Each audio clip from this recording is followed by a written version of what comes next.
What makes neurosurgery so hard is that psychologically, you are responsible for someone else's, not just their life, but their ability to think, to move their arms, their legs, their memory. Thousands of micro decisions. Of course. Thousands of micro decisions. Every move is another decision. How hard do I pull? Where do I cut? Do I dissect this off? And then you get to the really critical decisions. Do I try to remove this last bit of tumor and risk damaging this blood vessel or this nerve? Yeah, I love thinking about the fact that some of my colleagues in first of all, neurosurgeons have a unique access to the brain that nobody else does, right? Yeah. We can put electrodes into the brain and get single neuron or population neuronal activity and correlate it with human behavior.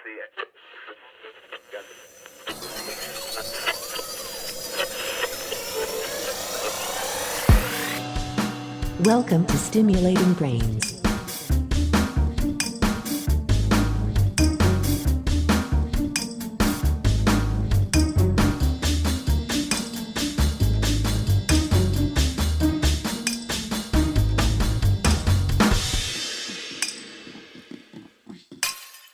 Today on Stimulating Brains, I'm delighted to welcome Theodore H. Schwartz, neurosurgeon, author, and the David and Ursel Barnes Endowed Professor of Minimally Invasive Neurosurgery at Weill Cornell Medical Center and New York-Presbyterian Hospital.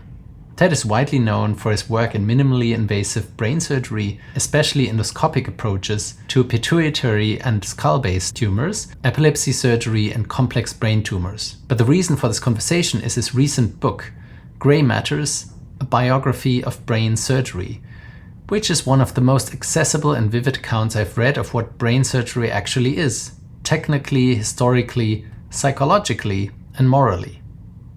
The book is not simply a memoir and not simply a history. It begins with the mythology of brain surgery, the training pipeline, and the violence of trauma. It then moves into the real work of neurosurgical judgment, how to weigh risk, how to choose an entry point, when to stop, and what it feels to be the only person in the room actually who can make the next microscopic decision. In the final part, Ted opens towards psychosurgery, deep brain stimulation, memory, consciousness, and then more philosophical topics such as free will and the future with brain-computer interfaces. So today I would like to ask Ted what it is really like to be a neurosurgeon, how his own upbringing, musical life, and early interest in astrophysics shaped that path, what he learned from some of the great cases and controversies in neurosurgical history, and how he thinks about the future as brain surgery becomes less invasive, more computational, and perhaps more entangled with the very things that make us who we are. As always, thank you so much for tuning in. Stimulating Brains. So Ted, thank you so much for joining us on the podcast today. I'm a big fan of your book, The Grey Matters, The Inner Life of Brain Surgery and the Future of Neurosurgery, and it would be a fantastic journey to talk a bit about your motivation about it, what the book is about, and maybe also your general life as a neurosurgeon. The book also covers quite a bit about the history of neurosurgery, which you may know we do cover in the podcast quite a bit. So first off, thank you for joining. And then, as you may know, I often start with a first question about hobbies. What do you do when not in the operation room? So I have two. First of all, thank you for having me on this podcast. I'm a fan, right? So I listen to your podcast. I really enjoy it. There's a need for it, and I think you do a fantastic job. So I just want to start with that. I have, at this point in my life, I'm about 61. I have two hobbies that I've fallen back on as take up most of my time outside of work. The first is golf. I picked up golf about 25 years ago. And Great. So I really enjoy getting out on the weekends and being outdoors and hanging out with other people, and also just working on the game. It's one of those things like neurosurgery where you could get better and better for the rest of your life, and you're constantly trying to get better because it's so hard to do. And then the other thing is music. I was a bass player pretty serious bass player when I was younger, and went Great. to Eastman School of Music and Berklee College of Music. So I was a big fan of jazz bass guitar, and I still play and practice and use that to kind of distract myself from time to time. Wow, that's fantastic. You have to tell me a bit more. Is it a upright bass, or is it a electrical, or both, or? It's electric. I started on the upright briefly, but I quickly switched to electric. And then do I remember correctly, Berklee College, is that in Boston? Yeah, it is in Boston. Fantastic. And Wow. those were summer programs, Eastman, Berkeley, things like that. Okay. Really cool.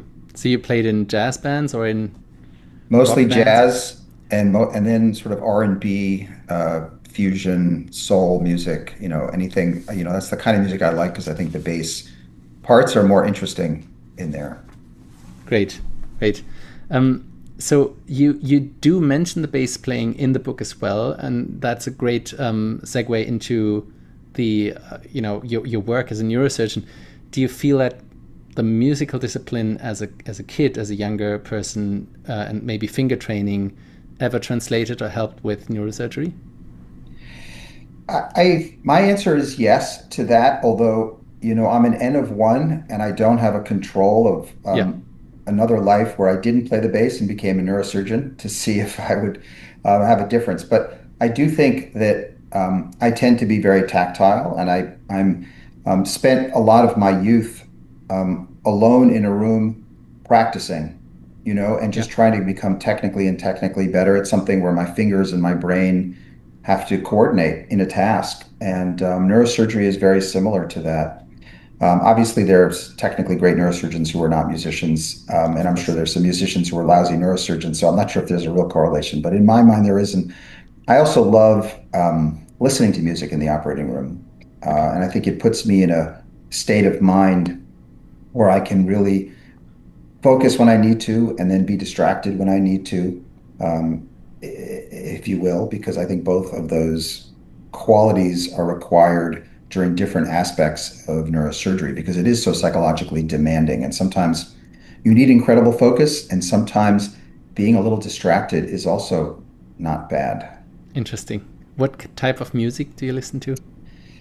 I started out Normally. trying to Yeah. bring my music into the operating room, and I sometimes would listen to esoteric jazz music, and I found that the nurses and the residents just did not like that. So Okay. I tried to find stuff that we're mutually interested in. So sometimes I'll have the nurse put on what they want to listen to, or the resident put on what they want to listen to. But then I'll fall back on, Stevie Wonder or Chaka Khan or something that I really love that most people love as well. I'm a big fan of the Red Hot Chili Peppers and Nice. Earth, Wind and Fire, things like that. Great. I did have Joachim Kraus on the show, and he really likes very hard music. He would publicly say so, and apparently it can't be hard enough. That's his words. And Mm. he did tell me that he even had Marwan Harris join a show with him, like a live concert in one of these festivals that he goes to. And I think he does play that music in the OR sometimes too, which maybe the nurses also may not approve of. But yeah, it seems to be a Yeah. thing. Yeah, Yeah. You realize, like, whenever you're leading a team, yeah, it can't just be all about you and what you sure. want. If you want the people around you to be happy and perform. So, if I just put on all the music I wanted all the time, I don't think I'd have a crew working around me that was as happy Of course. to be on the team, if you will. So I Yeah. tend to defer to them a lot of the time. You also describe a certain science fiction or Star Trek strand in the neurosurgical personality. Did you have that as a kid? And can you talk a bit about that? I did. I did. In the book, I talk about the different personalities that go into neurosurgery, and I try to liken it to a high school cafeteria. You walk into the cafeteria in high school, and there's one table with the jocks, and there's one table with the nerds, and there's one table maybe with the musicians. And so there are several different personalities, but they're not an infinite number of personalities that go into neurosurgery. So Yeah, there are athletes, right, who like the competition and the physicality of it, the challenge of it, and it is very physical. But then there's also sort of the Star Trek nerds who are interested in how the brain works, and they would be listening more to the Stimulating Brains podcast, I think. That group, and possibly. Yeah. I was a little bit of each. I sort of describe myself that way. And I did play some sports in high school. And I was a musician, but I also loved Star Trek, and I read science fiction voraciously. And I think that's why I was initially drawn in my career to epilepsy, which, and brain stimulation and questions of consciousness and language organization in the brain in particular, because they overlapped with a lot of the themes that you read about in science fiction books. Really nice. What I personally really liked about the book is how you just paint a picture how the life is, right? How it feels like to be a neurosurgeon. And obviously that's your picture, and it might differ for different people, but I think you also try to make it more general and give the non-surgeon reader just a sense of how that is. And I work with surgeons all the time, every day, and have in multiple institutions, and I still never really paused and kind of mentalized their life that way. So that was really insightful, I'd say, even for me, and I'm sure it's very interesting for lay people. And then we did talk about the different personalities, right? There's always going to be something in there that kind of thrives for discipline and success and a lot of work, right? So hard work ethic is probably something you'd find in almost anybody that will become a neurosurgeon in the end. But then you also do a bit, talk about, or the book begins by taking on the myth of brain surgery. We do say it is not brain surgery when we mean something is not difficult. You then compare it also with, not rocket science. And I think there's even some studies about the two things that come later in the book. So maybe can you briefly summarize what it really is like to be a neurosurgeon? And I would say for the listeners that you normally walk away if somebody no, you don't walk away, but if somebody asks you that question at a cocktail party, it's very hard to answer it in a few sentences. But maybe you can try here with a few more sentences, if you will. Of course. So I'm going to answer that in a roundabout way and sort of go back to the theme. One of the themes of the book was to deconstruct the myth of the neurosurgeon. In my reading and in my sort of living in the world, narrowed that down to two separate myths that are intertwined. And one is the myth of that it's really hard to do, right? So the expression, it's not brain surgery, implies that it's an incredibly difficult, challenging task that requires sort of a brilliant, megalomaniac mind, to be good at it. And the second myth is sort of the mad scientist myth. Mm-hmm. And we see that in Hollywood more often, with neurosurgeons depicted in movies who are manipulating people's brains, and usually, not for good. They tend to be for negative reasons. And I tried to trace the origins of those two myths historically. And the myth of the brilliant neurosurgeon really goes back to Harvey Cushing, right, who is the founder of neurosurgery. And he really, it's rare to have a field where it all goes back to one individual. But in neurosurgery, there really is this one individual. And yes, there were neurosurgeons before him who sort of did certain things that were certainly led to him being able to do what he does. But he took the field from a mortality rate of 50% when he started to a mortality rate of 8%, and he made it from something that was just so risky that very few people dared to do it to something that became something that was reasonable to do, where patients left the OR in better shape than they were when they came into the OR. And every neurosurgeon on the planet is sort of a disciple of Harvey Cushing, and you can trace their lineage to him. And then the other myth of the mad scientist, I traced back to the frontal lobotomy, and we can talk more about that. But there was this period of time, where neurosurgeons and neurologists were doing this operation, and we could talk about why it was done and whether it was successful or not at the time. But that, really didn't have the scientific foundation at the time adequate enough for us to be doing it as much as we were. And a lot of people were harmed and hurt by that. And so people would, the idea of rolling into an operating room and having an operation and coming out as a zombie or catatonic or, dumbed down, really came from the frontal lobotomy. And it was a part of our history as a neurosurgeon that we swept under the rug. When I trained in neurosurgery, I never even heard the word frontal lobotomy. No one ever talked about it. And yet it was such a common procedure done in the 50s and 60s. Yeah. And my father's a Freudian psychoanalyst. And so for me, I felt like I was putting neurosurgery on the couch and sort of trying to understand what this history was, this skeleton in our closet, and what the truth was about it. So when you ask me what it's really like to be a neurosurgeon, part of it has to do with dispelling those myths that people have in their minds when they think about what it might be like to be a neurosurgeon.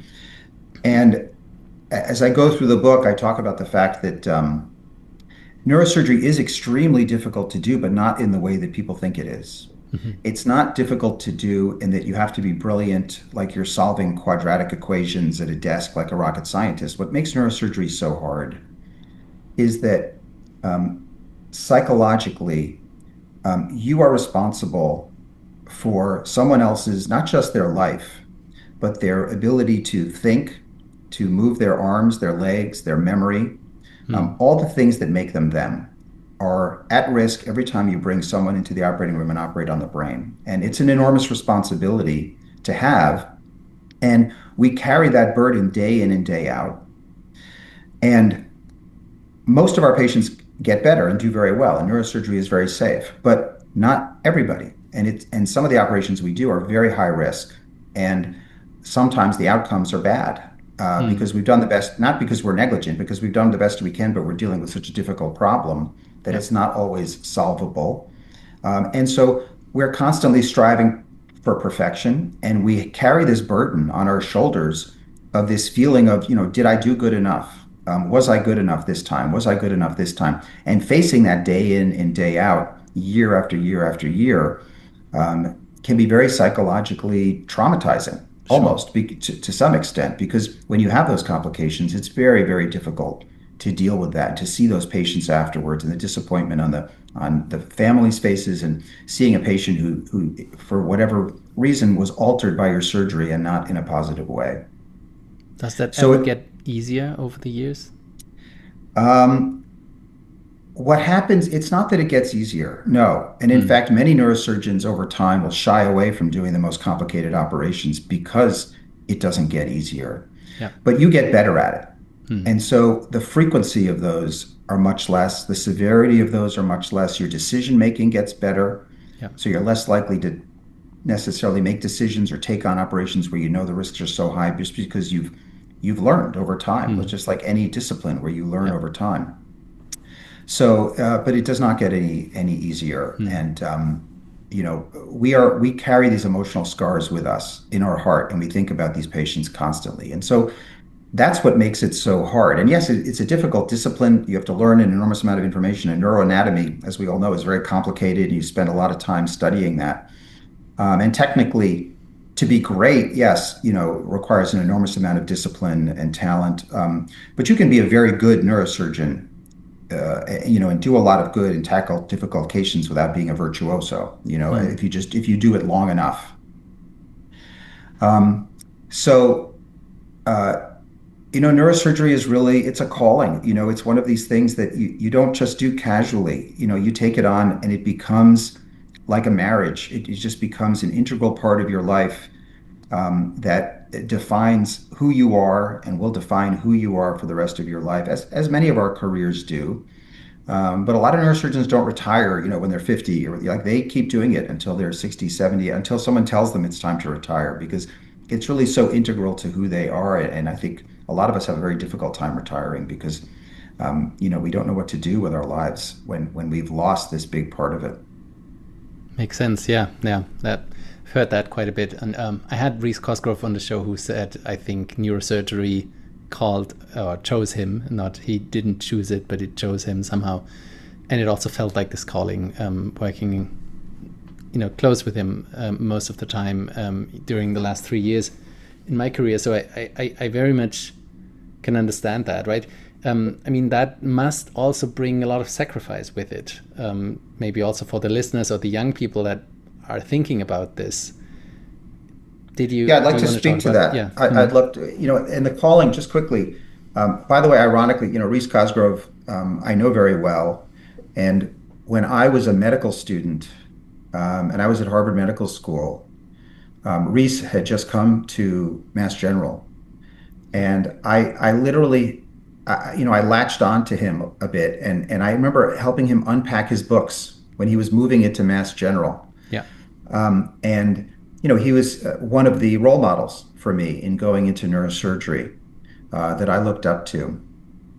Um, you asked about the sacrifice, and there's no question that there are sacrifices that have to be made along the way. And when I first was thinking about becoming a neurosurgeon, you hear all these stories about high divorce rates and you live in the hospital, and they're true. They're not apocryphal. They are real. I was very nervous about giving up all these other interests I had. Right, we talked about music Yeah. and my passion for that. And I'll never forget. I was in a conference where the med students are in a small seminar with a neurosurgeon. Sorry, not a neurosurgeon, excuse me, a transplant surgeon at in medical school. And he was talking about his career. And I asked him point blank, I said, um, you know, I'm worried about the sacrifice. I'm worried about giving up my life for these things. I'm worried about the toll it's going to take. And he said, you know what, Ted, if you want people to depend on you, you have to be dependable. Hmm. And I've never forgotten that phrase because what it meant to me is if you want to be someone who people call when they're in trouble Yeah. and you want someone that they can rely on, you have to be there, right? You have to make yourself available to be there when you're needed. You can't just do it casually. And so if that's really what you want, if you want to be important to other people's lives, they're not just going to need you from 9 to 5, Monday through Friday. Yeah. You have to make that decision and you have to sacrifice to be available, but it will be worth it, right? Because you will get that sense of satisfaction and gratitude. And people give enormous gratitude, enormous gratitude. The interaction, the human interaction between a neurosurgeon and their patient, when they leave the operating room and you've successfully done whatever you told them you were going to do, and the family realizes that the surgery was a success, you walk out into the waiting room after surgeries, and the family members will literally throw their arms around you, hug you, and start crying because they were terrified that their loved one was going to either die or be different when they left the operating room. That's what they're worried about. And when you can say to them, no, everything went great, they're going to be fine. It's such a sense of relief. And that human interaction, that connection that you can make with another person and their family that stays with them forever Yeah. is worth it. It makes the sacrifice worth it. And so that's the beautiful thing about it. But you have to be willing to make the sacrifice to get those kinds of rewards. That's just what it takes. Of course. You grew up in Manhattan in a Jewish family with, as you mentioned, Freudian psychoanalyst father. So somewhat maybe an opposite there, right, with when it comes to the brain, and a mother who survived the Holocaust. How did that maybe household shape your sense of mind growing up there in Manhattan about, vulnerability, ambition, and medicine? How did your parents impact your life? Yeah. In writing the book, I didn't want to really make it just a memoir, but I realized I had to talk a little bit about myself to try to say, hey, this is what it was like for me. So, to make it an accurate depiction. I will say, about my mother, I'll start there. I grew up in a household with a mother who used to tell me she had a suitcase that was packed underneath her bed, ready to move at any moment in time. And I grew up in a loving, stable household in Manhattan, with not a fear in the world. But yet my mother had a suitcase packed because she knew that at any moment in time, it may be time to go. Wow. Right? Like things may not be safe and you may not expect it. So I think that emotionally sent me a message. Don't take anything for granted. Like you have to work hard every day to keep what you have. And don't rest on your laurels. And I think that gave me a sense of sort of focus and drive to just keep pushing ahead. My father, as a Freudian psychoanalyst, loved to think about memory and the brain.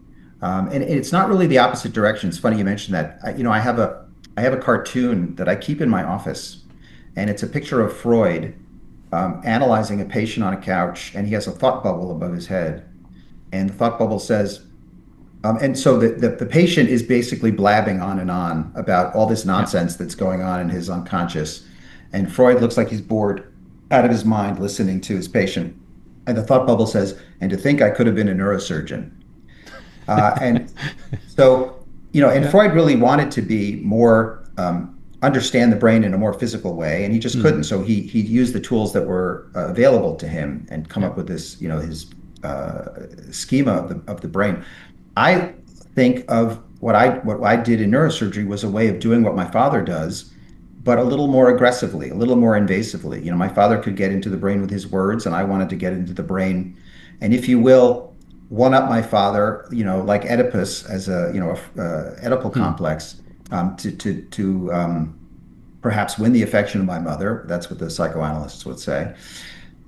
So I got a lot out of my father, just his passion for how the brain works, how memory works, repressed ideas, the unconscious, things like that. And I think that has carried through. And I talk about at the end of the book my beliefs about free will and the self, Yeah. consciousness, all of those things, and what I've learned from neurosurgery with respect to those things somewhat tie in to the idea of the unconscious and the idea that so much of what we do and think is really below the level of our conscious behavior and things that we can't control. Your first declared major was astrophysics, connected to a childhood dream of becoming an astronaut. What pulled you away from outer space toward the inner space of the brain? Well, probably my myopia was the biggest problem. Okay. I was very nearsighted. I'm not sure I would have made it through the astronaut training program. As I mentioned, I was a big Star Trek fan and science fiction fan. So obviously, that type of a life appealed to me. My declared major was astrophysics, and the other thing that limited me was I just didn't have the math brain to do Mm. that. I mean, if you want to do astrophysics, I was at Harvard. You have to be, a brilliant mathematician, and I was a good mathematician, but I wasn't brilliant in that realm.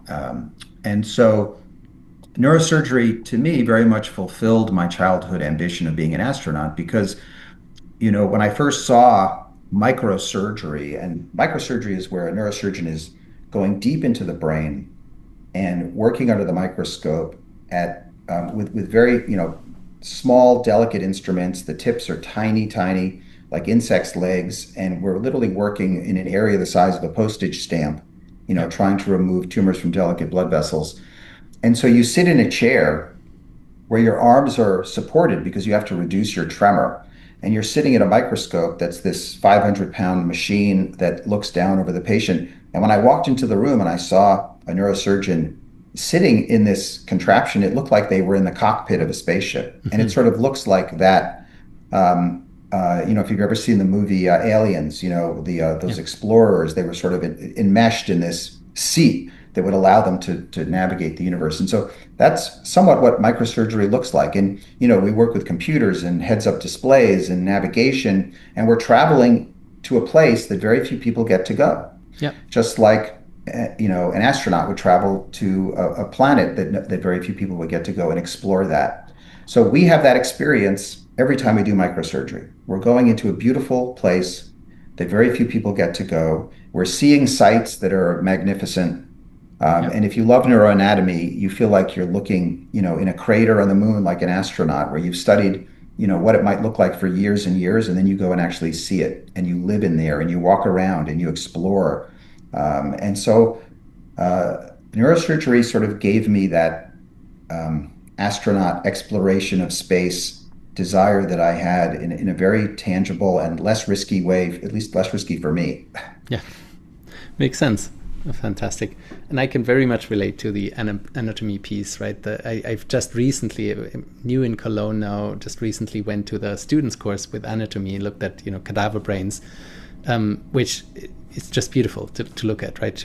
Now that I know more about the brain. And I can imagine, in your case, it's a living brain, and you get to see all these details that you know so much about. It must be really a fantastic journey each time. And it's moving, by the way. The Yes. brain it's throbbing. Every heartbeat, every respiration, the brain moves, and so it's like operating on a beating heart. You're operating on a beating brain, so that increases the technical challenge of what we're doing. And we'll get to that when coming to the aneurysms in a second.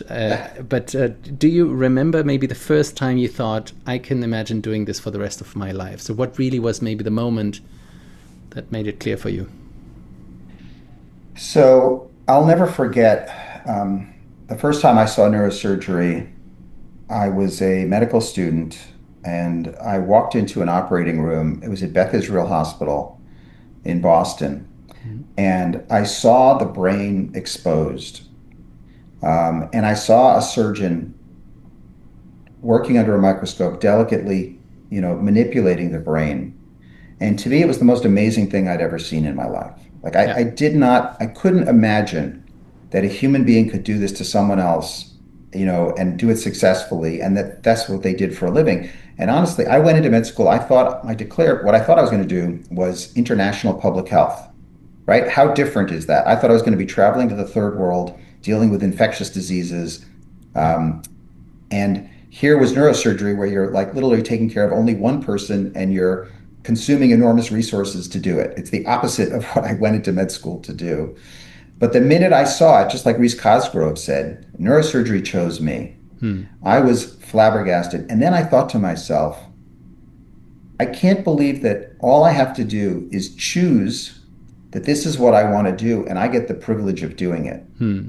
Like I felt so lucky that I'd found Yeah. neurosurgery because I said I could do that for the rest of my life. Right. That is amazing. And so it was a very easy choice for me. And I remember that moment.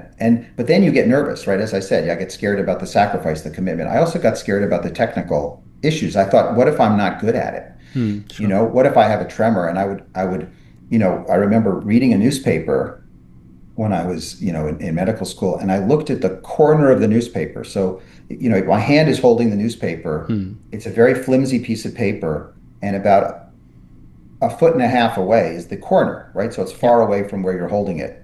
And I could see the corner of the paper flapping in the breeze. And I Hmm. realized it was an amplification of my natural tremor, right? We all have a tremor. Sure. And you can imagine a science experiment. If you wanted to amplify your tremor, hold a flimsy piece of paper up in the air that's about 2 feet long, Yeah. and it'll amplify it and start moving in the breeze.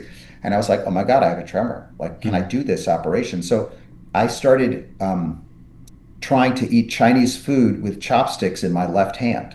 Wow. This is how crazy I was to see if I could train my hands to be a better neurosurgeon. So I would eat all my food with chopsticks in my left hand, and I would realize that like how many cups of coffee I could drink to make my tremor better or worse. And then you realize how to control it. And when Hmm. you're in the operating room, not only do we brace our hands and our fingers in very particular ways so that we minimize our tremor, but we also control our breathing. Yeah. And I'm very aware of the fact that as I'm making a cut, if it's a very delicate cut, I'll breathe in and I'll hold my breath, Hmm. until I make the cut, and then I'll start breathing afterwards because you know that your breathing affects your tremor and you figure out how to reduce it at every step. And now these are things that I do without thinking about it. Sure. My body just automatically does it. Amazing. Your book is in some ways a very American book because it also starts, or in the early chapters, there's the match and then residency, emergency rooms, gunshot wounds, trauma call, and so on, academic competition. I spent, as you may recall, the last 5 years or so in the US, and there was a big difference for me coming from the German system where neurosurgery is still considered a very competitive discipline, but it is, I would say, much easier to get in. On the other hand, though, the pay is much less, right? So there's a big difference in the culture, especially between neurosurgery and maybe not as much between neurology across these two countries. So do you want to talk a bit about what maybe makes neurosurgery in America particularly special? I think your book doesn't really deal with the more international perspective, but for the listeners, it might be interesting just to hear a bit what is different in America. I spent 6 months in Munich, just so you know. I don't know if you're aware of that, but I was at the Max Planck Institute I remember that, yeah. doing research with a guy named Tobias Bonhoeffer, and I was a Alexander von Humboldt fellow, so I got money from the German government, and it was one of the most amazing 6 months of my life. And I really felt that Germany prizes its scientists, at least then when I was there, more so than America. And I could be completely incorrect, but that was my feeling at the time, and I was young, and Sure. it just was a wonderful academic place to be, which I loved. Neurosurgery in America is interesting because, um, I would say that America is very much the birthplace because of Harvey Cushing of neurosurgery, and our top journals are, in English for the most part. Yeah. English, of course, is the universal scientific language. But what's interesting about neurosurgery, and as a business, the American healthcare system, I don't think it's neurosurgery per se. I think the American healthcare system Hmm. is unique because it's a confused system. It's not a socialized system, and it exists there's so many different versions. And by the way, the gamut of salaries in neurosurgery in America are enormous because you can practice neurosurgery in a very socialized way in Yeah. America, and you can also practice it almost like an entrepreneur in a private business, Hmm. in private practice. So we have the whole gamut Yeah. of neurosurgical practices and pay scales, some of which are less than you would make, believe it or not, in Germany, and Okay. other alternatives are much more. So it's not one system. It's like Makes sense. 20 to 30 different systems. Um, So, but I maybe will say, let's talk about the well, there's one thing I wanted to so, say. go ahead. There's one thing I want to say. Sorry, I paused for a second, but what I wanted to say about American neurosurgery is that my neurosurgical practice has grown the most when I traveled abroad. Hmm. So, although American neurosurgeons like to think that they're sort of the best, or we have a great system, so many of the best neurosurgeons and the ones who do the most innovative things do not work in America per se. Hmm. One of technically, the greatest neurosurgeon of the 21st century was Ghazi Yasrgil, right? Hmm. And he was not an American. He's the one who introduced the microscope into neurosurgery. That was Yeah. a huge revolution in neurosurgery that occurred not in America. And all the Americans would travel to watch him operate. Hmm. Um, I learned how to do endoscopic surgery through the nose by going to Italy, and the Okay. Italians Yeah. were the leaders in that. I Remember learned that, how to do minimally invasive surgery through the eyelid by traveling to South Korea. And there were people in South Korea, a gentleman there named Dusik Kang, who sort of was the best at doing that surgery. And those surgeries then had to come back to America and become popular in America. So we're not always leading the way in everything Sure. that we do. Obviously, there's a lot of things technical. A lot of the equipment, can be developed in America, but a lot of the equipment is also German. Like I use Karl Storz, and we use Olympus, and so it really is a very international practice. Yeah. And then speaking a bit more about the American system, especially the match and how, I remember just from the sidelines, for example, experiencing after to get into residency, right after med school, how tough the interview process was for the lucky people that were, for example, interviewed at the MGH at the Mass General, right? That it's multiple days of interviews and they're being grilled, I think. Is that, can you maybe talk a bit about these? Well, processes? it's gotten much easier, Okay. and there's a lot less you can do now. When I did it, there were no rules, there was no DEI, they could do and say whatever they wanted to say to you. And I write a little bit about that. I mean, I remember one of the interviews, they made me thread a needle, right? They actually had me pick up a needle and thread to see if I could put the thread through the needle. You can't do that today. I had one of the interviewers look at me and say, you know what, you went to Harvard College, Harvard Med School, you're probably a big wimp. How do we know you can handle it, the hard work? So all of that training that I had done was used against me as if, and neurosurgery is very much a blue collar job in many ways. You like to think of it as this profession where we're sort of listening to classical music and we're doing this very sophisticated treatment. But a lot of what we do, particularly in trauma surgery, it's very quick. We're drilling very quickly through the bone. There's bone flying everywhere. There's, blood everywhere in those cases. And it's work, it's physical work to do surgery. To get in and out of the skull takes an enormous amount of work. Right. So you did mention multiple times Harvey Cushing as the founder in neurosurgery, and that is probably absolutely correct and deservedly so. I think there were also famous neurosurgeons in London that you talk about, maybe even before his time. How I think I really learned a lot about the history, not just about Harvey Cushing himself, but also about the other players in that time, do you want to give a brief overview, since you mentioned him, who else played a big role in these very early days? So there was a neurosurgeon named Victor Horsley Yeah. who practiced in London and did some of the first successful surgeries, epilepsy surgery, tumor surgery. And Cushing actually went to visit him. And, there's a history of American neurosurgeons traveling abroad, and Cushing went and worked in physiology laboratories and pathology laboratories to learn what he could. But they never really, made the radical transformation that Cushing did by making it just so methodical and careful. And he took a long time in his operations. And there were obviously, neurosurgeons from all around the world who came to visit Cushing, who became enormous neurosurgeons, went back to their countries, and also neurosurgeons in other countries. Obviously, I have a very American-centric view of things, and I don't want to be seen as saying that sort of America is the best, etc. So there were great neurosurgeons. There was one, Hugh Cairns is another one, who was Australian and went back to London, and was a remarkable neurosurgeon. Invented the motorcycle helmet. I tell his story as well. Yeah. Marcotte was a French neurosurgeon who invented the hemicraniectomy. The power drill, here's another fascinating thing, was actually invented in France. The electric drill to open the skull, and was never adopted in America for a long time because Cushing didn't like the power drill because he was worried that you would plunge into the skull. So he would drill holes in the skull with a handheld sort of crank, and then put a saw that looked like a wire with teeth on it and pull from the inside out. And that's how Americans did craniotomies for many years, whereas abroad they were using electric instruments, which we eventually moved to.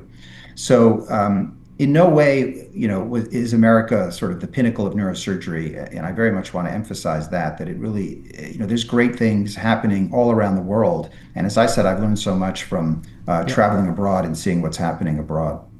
No, I think, and just for the listeners, you give a very non-American centric overview. I think when I mentioned it before, I meant more maybe the match process and the kind of current life of neurosurgery in the US. But I think the history piece is really great, very well written, and I learned so much. I must even say, I worked at the Brigham. I admired Cushing, still do. I was a fan. I'm a fan, but I also learned via your book that he may not have been the easiest character of them all, right? So there's, which is sounding that there is also, two sides of the story, but I think we can still praise his success. And I think he wrote a lot. Almost every evening is what I learned, and he did actually win a Pulitzer Prize, right, for his memoirs or his biography of Osler. And That's so correct. He's in many ways, I think, a very fascinating character, and had. So I think it's very deservedly so that you say it was the pinnacle of neurosurgery. I think that.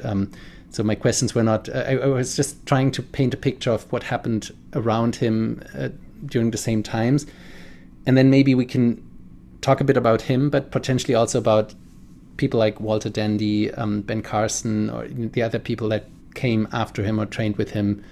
If you want to give some. Yeah, well, one of the goals of the book was that I found that the most people don't really know who the most famous neurosurgeons were that really created the field of neurosurgery. Yeah. And the names that I wanted to convey were Cushing, Dandy, Penfield, Yeah. and then Yasher-Gill. In my mind, those are sort of the four names that really founded the field of neurosurgery as we know, and made seminal contributions along the way, without whom we wouldn't really be doing what we do today. And Cushing's contribution was really making neurosurgery safe. And as I mentioned before, it went from a 50% mortality to an 8% mortality in his life. Yeah, but he was very slow and meticulous, because that was the only way to make it safe, was to be incredibly careful. And, neurosurgeons before that, they were like barbers, right? Because anesthesia wasn't very good. So the faster you were, the better the surgeon you were. But for brain surgery, that doesn't work. And so he had to figure out how to make it safe. But then Dandy, who was his disciple, his protege, and they had a very confrontational relationship. I talk about one instance in the operating room where, Dandy was assisting him, and Cushing said something like, use your right hand to do that. You're clumsy enough with your left hand, or something like that. Like, don't use your left hand, use your right hand. You're clumsy enough. And then when Cushing left and went to the Brigham from Hopkins, he didn't take Dandy with him, and that was really a slap in the face. And Dandy was more, whereas Cushing was sort of a blue blood, from a wealthier family in Boston. Dandy was really from a working class family. So he had a little more of this desire to be successful and to prove himself to his. And so he made surgery much faster. He would do several cases in a day. And he was also more of a technician. He was probably technically better than Cushing in terms of what he was able to achieve. Yeah. And so he's sort of the pinnacle of technical neurosurgery. And then Wilder Penfield, was the surgeon who really operated on the brain less as a anatomic organ and more as a functional organ. So he began to realize that we can operate on the function of the brain, and did obviously a lot of his work awake with epilepsy mapping, and taught us about language organization in the brain and the representation of motor cortex and sensory cortex and memory and how memory is organized in the brain. And then Yastergill was the transition to microsurgery. It was sort of like the next stage after Dandy was using microsurgery. And now, a lot of the progress that we've made in neurosurgery is because of technical innovation. Yeah. So we can now use computers, we can now use endoscopes, we can now use focused ultrasound. As all these tools come into view, just like the microscope was a revolution, we're now having a revolution every 5 years as we have new tools that get introduced into neurosurgery that allow us to manipulate the brain with different energy sources in ways that are less and less invasive and more effective.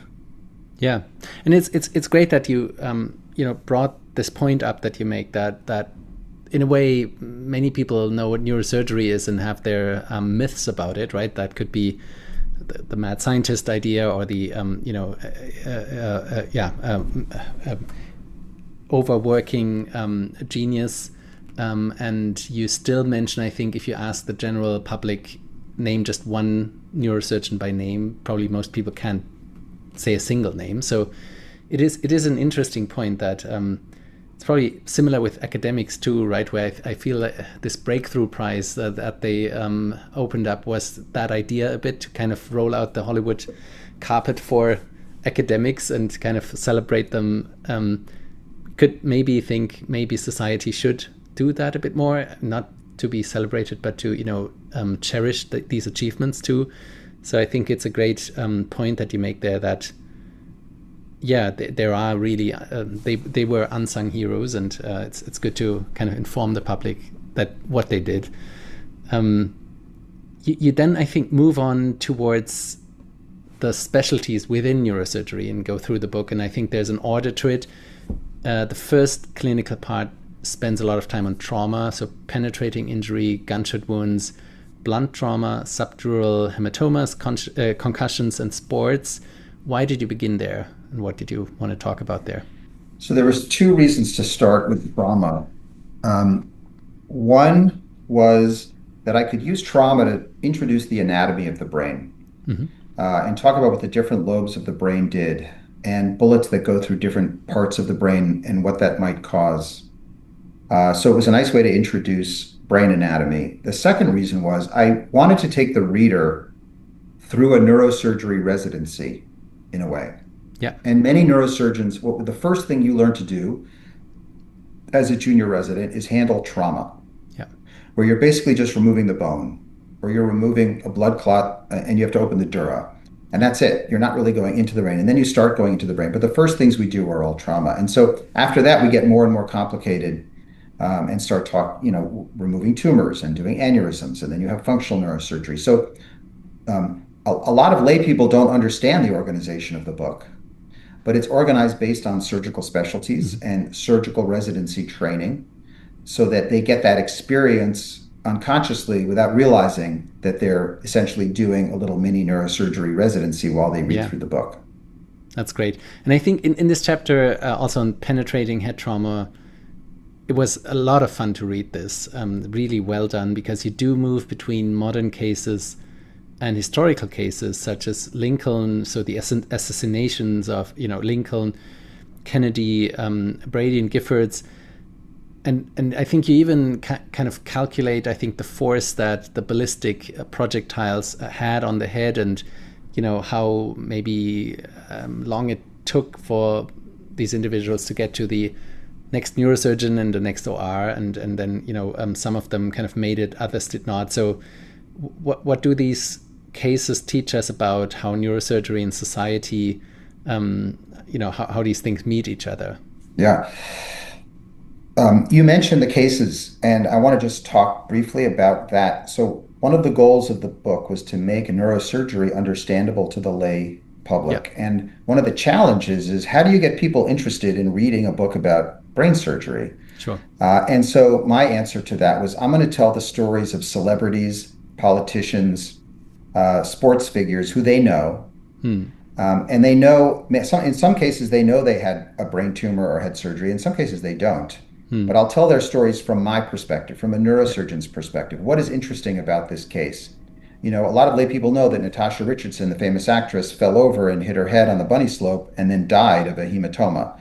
But they don't really understand why. And so I can use those cases to get them interested, but then say, hey, the reason why was because there was a delay in making the diagnosis and doing her surgery. And she never had surgery, but if they had made the diagnosis quickly, we easily could have saved her life. And so one of the big problems with head trauma is the delay it takes to get into the hands of a neurosurgeon. The second thing with a lot of the gunshot wounds, we know that Kennedy was shot. We know that Lincoln was shot. We know that both Kennedys were shot, RFK and JFK, and Gabby Giffords and Brady and Malala. But from my perspective, the question is, why did some of them survive and others didn't? And when a neurosurgeon looks at a gunshot wound, we're thinking about the energy that is transferred from the bullet into the brain. And the second thing is, what part of the brain is it passing through? Yeah. And the third thing is, what are you going to do to treat it? So when you talk about the energy, it really has to do with the velocity of the bullet. And the lay people don't really appreciate the fact that a bullet traveling 2,500 feet per second, like that shot Kennedy, is very different than one traveling 400 feet per second, like that shot Kennedy, and that the amount of energy is going to be dramatically different, and the damage done is dramatically different. And then you talk about what part of the brain did it go through, the left side or the right side? Do they have language? Do they not have language? And then the last part is, how do you manage it? How do you the key is to reduce the pressure quickly, and just removing the skull, doing what's called a hemicraniectomy, saves an enormous amount of lives, decreasing the pressure very quickly. And if you don't have that operation quickly after a penetrating head trauma, your chance of survival is much less than if you do. So it's about simplifying it into what are the most important things, and learning a bit about anatomy and how neurosurgeons think in those situations. It was super interesting. I also did not appreciate the difference in speed, just based on historical developments. I think you said Kennedy twice, but the second one was Lincoln, was much slower, right, than the Kennedy bullet. So well, there was two Kennedys, right? It was JFK, and then his brother was also shot in the head. So I tell both of those stories. Really fantastic. So what do parents, athletes, coaches, and physicians still misunderstand about concussion? I spend a lot of time about concussion just because it's another subject that the general public is very interested in, and that overlaps with neurosurgery and what we do. And so I think that I have 4 children, and I grew up in a community where, like, every child plays on a team somewhere. Everybody plays a sport, and every kid gets a concussion at some point. And so the number of phone calls that I got from parents worried about their child, how long do I keep them up all night? What do I do? You realize that the general public just doesn't really understand what concussions are and head traumas in that situation. So, the first main point is, a parent will equate Natasha Richardson falling on the bunny slope, who died of an epidural hematoma, with their child who gets hit in the head playing soccer or football, and is worried that their child is going to die and they need a CAT scan. So the first point is that if you look at the incidence of epidural hematomas during sports, it's incredibly rare. Yeah. And most of the time, most of the cases are actually kids who got hit in the head with a golf club because they were watching someone else play golf and they were Yes. standing in the wrong place. They weren't even playing the sport. So the first thing is like, this is not a Natasha Richardson situation that we're Yeah. dealing with. The second issue is, okay, there are reports every year and in football that people are aware of children who will go into a football game, get hit in the head, and then collapse on the field and die. So that's the second fear, that my child is going to die. Yeah. And that's from a phenomenon called second impact syndrome. Yeah. And again, this is all acute trauma. And second impact syndrome is a real phenomena, but it's poorly understood because when you look at the cases that happen, and there's about 2 or 3 cases a year of kids who will die playing football, in either elementary school or high school.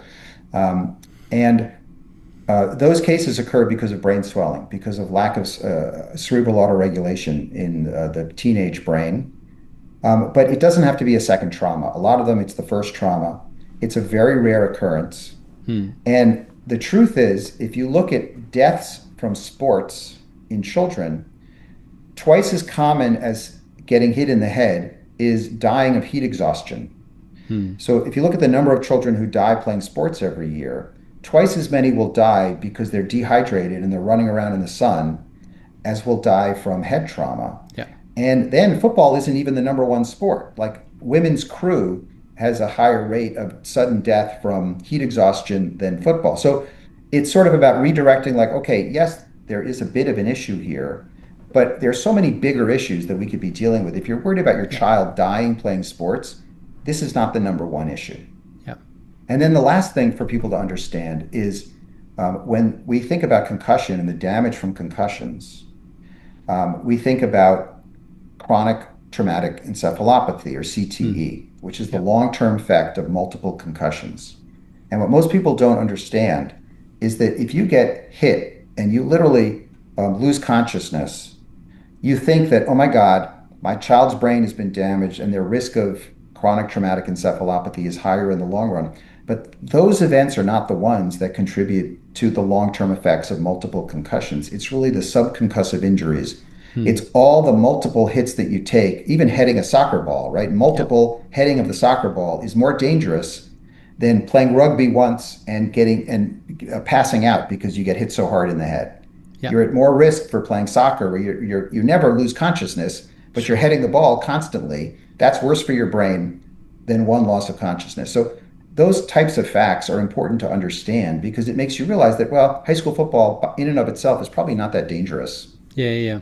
What's dangerous is if you go on and play college and professionally, and you're having these hits again and again and again and again, and not the big ones, but the little ones that just build up.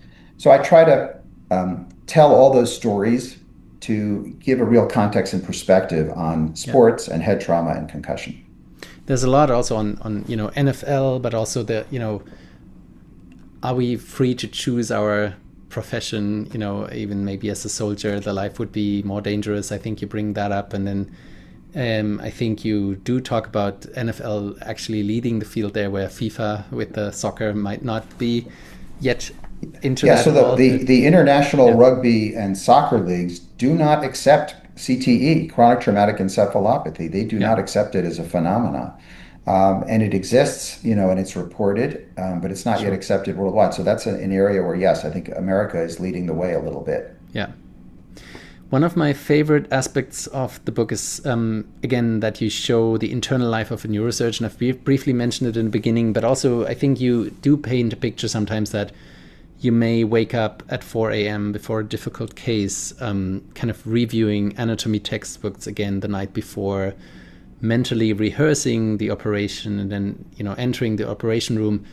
I guess probably this goes a bit down with experience, that you don't do it as extensively anymore these days, but it probably never really stops, and it's part of the drill, or part of the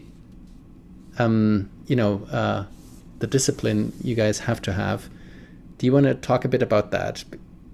So the truth is, I still wake up at 4 a.m. before a difficult case and worry about that operation.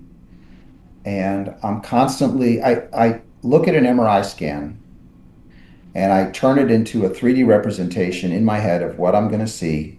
And I work through each of the steps of the surgery, opening the skull, opening the covering of the brain. What's the anatomy that I'm going to expect to see? Where are the important nerves and blood vessels going to be with respect to the tumor I'm taking out? And I rotate that in my head and I think about different approaches and each of the steps and where I can get into trouble. I very much focus on staying out of trouble. That's the focus of neurosurgery. It's funny because, I told you one of my hobbies is playing golf, and often I'll get up to the tee box and, I'll be playing with someone who's in business and finance, and they'll say, well, what are you thinking about? I'm saying, I'm thinking about all the things I can do wrong. I'm thinking about all the problems I can encounter.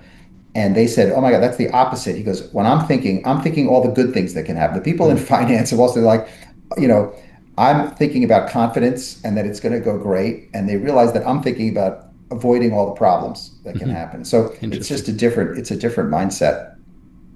But I think even from time to time now, I still will go to a textbook if I'm doing a surgery where I haven't done that particular surgery in a long time. And I just want to review the anatomy and refresh myself. Now we can avail ourselves of, videos online. There's so many videos of surgery that we can look at if we need to. But I do less of that now because now I'm so much more experienced and I've, seen most things and know what things look like.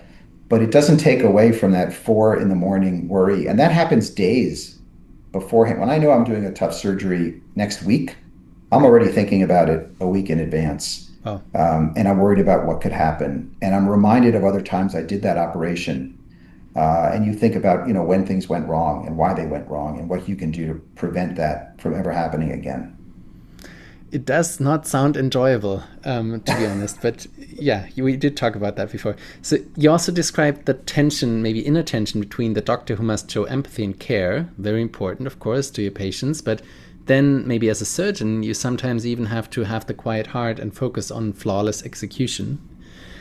How do you manage that switch? Is it kind of with anesthesia on versus off, or how does that work? So there's an emotional flexibility that's required where you need to become emotionally cut off at certain times and emotionally very open and sensitive at other times. And that flexibility takes time to learn, and it's challenging to turn it on and off. Obviously, when you're talking to the family or you're talking to the patient, you need to be very sensitive and caring and open yourself up. But when you're in the operating room, a lot of that has to be turned off because it's all about executing your plan and trying not to step outside of yourself, trying to not to step outside of the moment.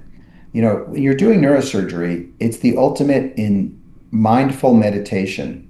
Yeah. You are completely present in the moment. Nothing else in the world exists.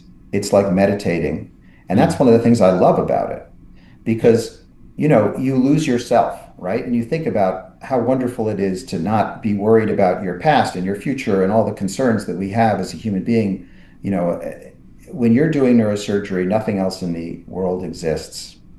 And when you get into trouble is when you start to think about the meaning of what you're doing. You start to think about the person at your operating room on and what happens if this goes wrong and like, his wife is friends with my wife and my wife's going to hear about, if there's a problem and, because then you can't focus on what you're trying to do and you start second guessing yourself. And when it becomes difficult, I didn't write about it in this book. I've thought about it, is when you're operating on someone you know. And many surgeons say they will never operate on someone they know. They think it's, crossing a line. Yeah. I have operated on people that I know. And that, I wouldn't do it early in your career. I think you do that very later in your career when you know what you're doing and you feel like, you can do a better job even knowing who they are than someone who maybe doesn't know them but is not as experienced as you are. But when you operate on someone and you're doing brain surgery through the top of the skull, everything is draped off. So really all you see is the anatomy you're operating on. You don't see the person, right? And that can make it easier.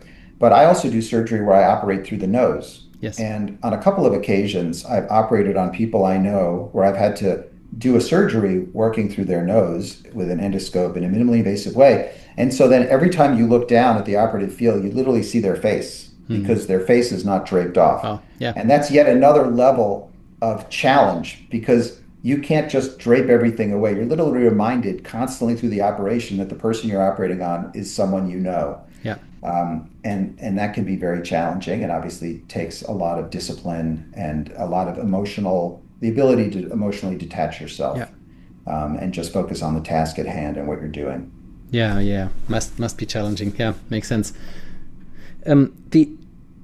Another point that you bring up, I found very interesting, is about that, who makes decisions and when. And obviously we, if we don't think about it, we would think it's always up to the patient what, they consent and all that, right?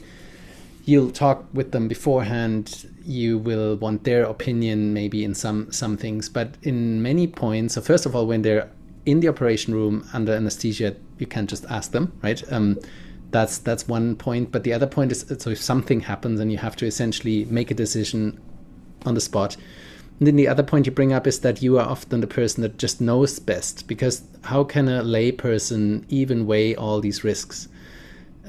But you may not know the person's best, and you have to then kind of simulate what you think they would want in that situation.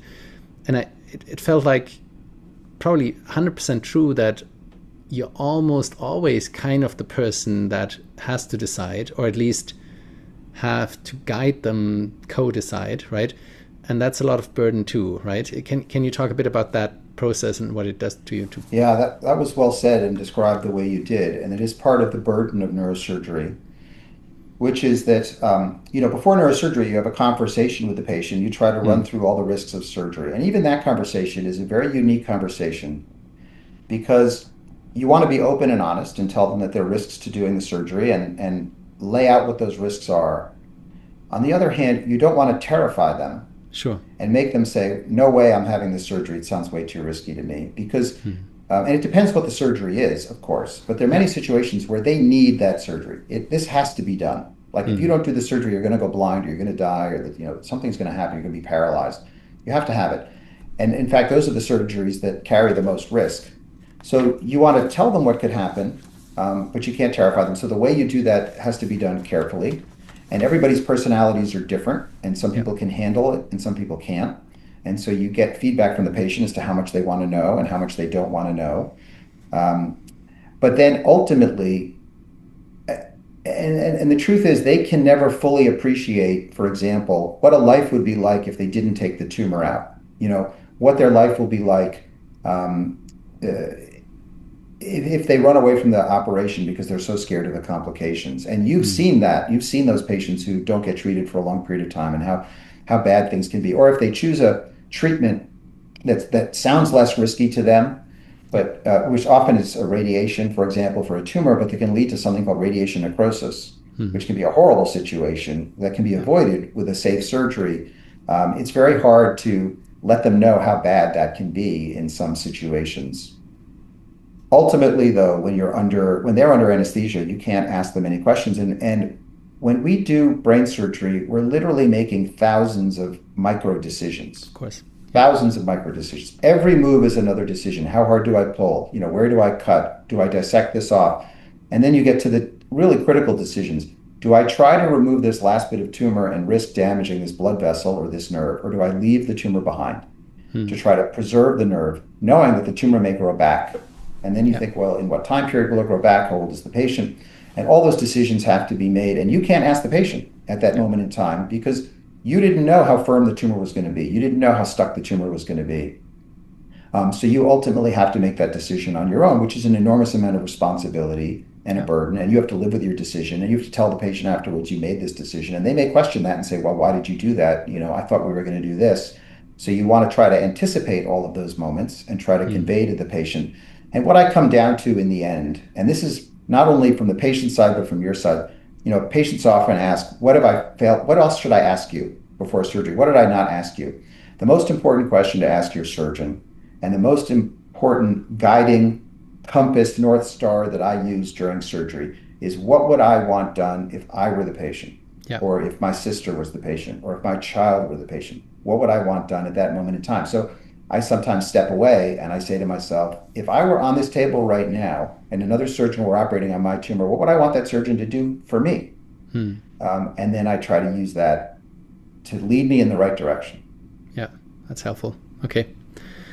You also did mention at some point, I think, that maybe the best time of a neurosurgeon is, at least not directly in the beginning, but did you say 10 years, I think, into training, or 5 years or something?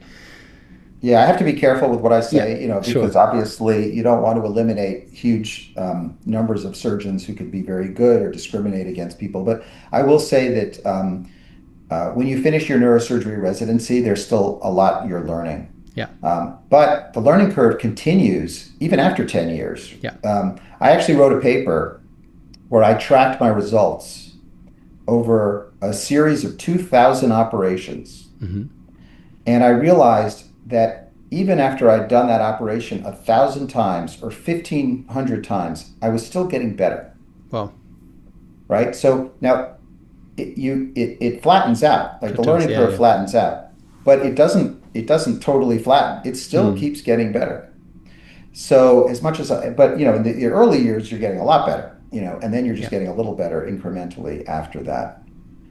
So it's true throughout your entire career, but the slope of the learning curve is greatest in the early years. And I don't want to give an actual number, but early. Makes sense, of course. You have been a pioneer in endoscopic pituitary and skull-based surgery. You briefly mentioned that, right? Operating through the nose, through the eyes. What attracted you to that approach? And then maybe you can also talk about the collaboration you started with the ENT surgeon, Vijay Anand, to develop it further. Who, by the way, we had a memorial for him. He passed away, and we had his memorial just 1 week ago. Sorry to hear. Sad for me.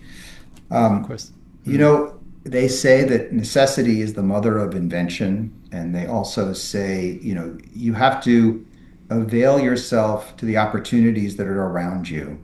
So I did not go into neurosurgery thinking I was going to operate on through the nose and use an endoscope, or through the eyelid or the eyebrow.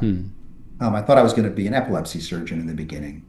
And when I started my career, I was working in Manhattan, which is one of the most competitive environments for doing neurosurgery, because there's so many great hospitals and there's so many great surgeons in Manhattan at all of those hospitals, that when you're starting out, how do you differentiate yourself? Why would a patient come to you when they can literally walk across the street or take a bus for 10 minutes, or a cab for 5 minutes, and go to another hospital and see someone who's been doing exactly what you do for 20 years longer, and written 1,000 more papers than you've written, right? Like, why? So that challenge of building a practice in Manhattan led me to try to figure out how to do something differently and predict the next wave of what's coming in neurosurgery, and be an early adopter of that to offer it to my patients. And that next wave happened to be minimally invasive surgery, and the use of the endoscope, particularly if you're interested in tumors, was a revolution that, starting around, between the 2000 to 2005 or so, there were small groups of us scattered around the world, and it wasn't just in America. There were a couple in America, and as I mentioned, other places in Europe and abroad, that started using the endoscope to go up through the nose and not make any incisions. And the difference between the endoscope and the microscope, the reason why it makes a big difference, is when you're doing surgery up through the nose, you're working through a long, dark corridor. And if your microscope is so big that the lens and the light source are outside of the body, and if you have a narrow tube that you're working through, very little light is going to get to the bottom part of the tube, and your field of view is going to be very limited because you're working down a tube. But if you can advance the tube, your lens and your light source to the bottom of the tube, you can see everything. And so when you go through the nose, you get into this air-filled cavity, which are the sinuses, and if you open it up, you get this huge field of view. And suddenly we could see everything we needed to see to take out a lot of tumors that are very difficult to get to because they sit underneath the brain in the back of the nasal sinuses.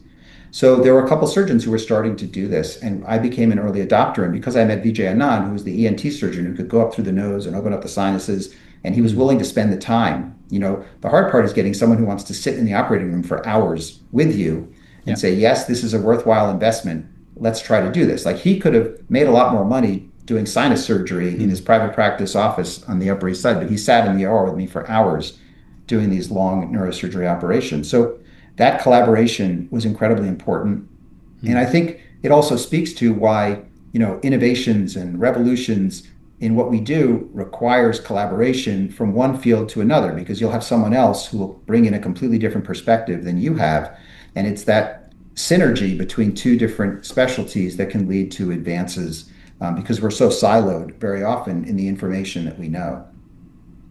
So we just started working together and advancing the field. And it was good that there were other people doing it. It wasn't just us, and we were not the first, but we were early in it because we all grew together as a group.